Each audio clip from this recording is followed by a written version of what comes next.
everyone, and welcome back to the channel. Have you ever wondered why the United States, a country born from a revolution against a king, seems so fascinated with royalty?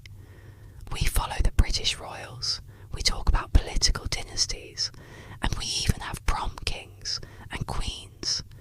But deep in the American psyche, there's a powerful, often unspoken idea that runs completely counter to all of this.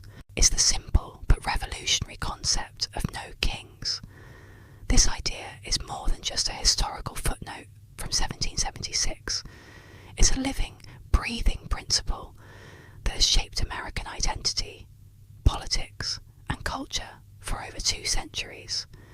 Today, we're going to dive deep into what no kings really means, where it came from, and why it's more relevant now than ever. So, let's rewind the clock. Picture the 18th century. The world was dominated by monarchies.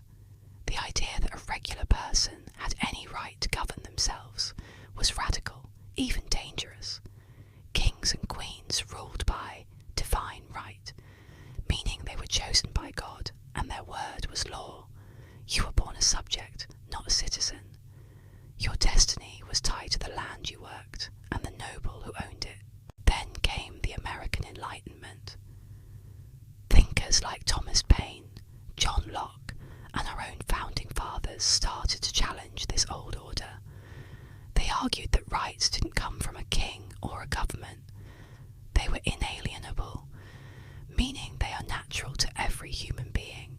The government's only legitimate purpose was to protect those rights, and it derived its power from the consent of the governed. That is you and me. This was the intellectual dynamite that fueled the American Revolution.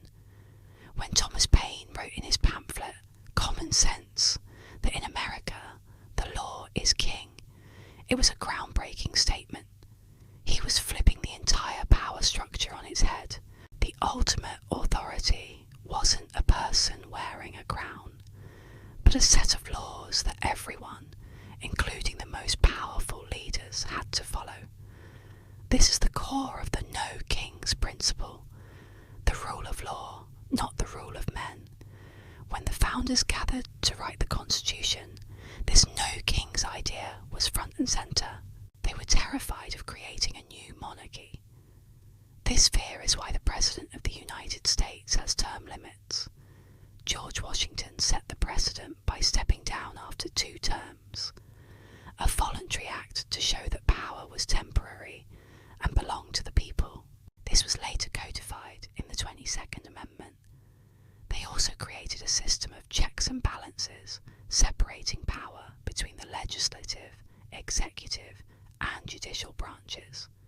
The goal was to prevent any one person or group from accumulating too much power, from becoming a de facto king. But the No Kings movement didn't stop with the structure of government. It seeped into the very fabric of American culture. It's the spirit of the entrepreneur who believes they can build an empire from scratch without needing a title or a noble birthright. It's the idea that your worth isn't determined by your family name, but by your character, your hard work, and your contributions to society. This is the promise of the American dream, a dream of meritocracy over aristocracy. Of course, the story isn't perfect. The promise of no kings and universal rights wasn't initially extended to everyone. Enslaved people, women, Native Americans, and many others were excluded from this vision of equality. The history of America can be seen as a long, often difficult struggle to expand the circle of we, the people, and make the no kings principle a reality for every single person. The civil rights movement, the women's suffrage movement, these were all in essence no kings movements, fighting against unjust hierarchies and demanding equal standing under the law. So, where does this leave us today? In the 21st century, the no kings principle is being tested in new and challenging ways. We talk about the rise of the imperial president president might try to expand their power beyond constitutional limits. We see the influence of immense wealth in politics, where some worry that billionaires and corporations can act like a new kind of aristocracy, shaping laws to their own benefit. We also see it in our culture. The rise of social media has created a new kind of celebrity and influence. We sometimes place so much faith in charismatic leaders or influencers that we risk forgetting that in a democracy, the ultimate power is supposed to be distributed among all of us. When we start thinking, if only this one person had all the power, they could fix everything, we're straying dangerously close to wanting a king. The no kings idea reminds us to be skeptical of concentrated power, no matter how appealing the person wielding it might seem. The spirit of no kings encourages us to be active citizens, not passive subjects. It asks us to question authority, to hold our leaders accountable, and to participate in the messy, complicated, but vital process of self-government. It means remembering that a title, whether it's CEO, senator, or even president, doesn't make someone better than anyone else. It's a job, a temporary stewardship of power granted by the people. Ultimately, the No Kings movement is a radical statement of human dignity. It says that every individual has inherent worth and the right to self-determination. It's a rejection of the idea that some people are born to rule and others are born to be ruled.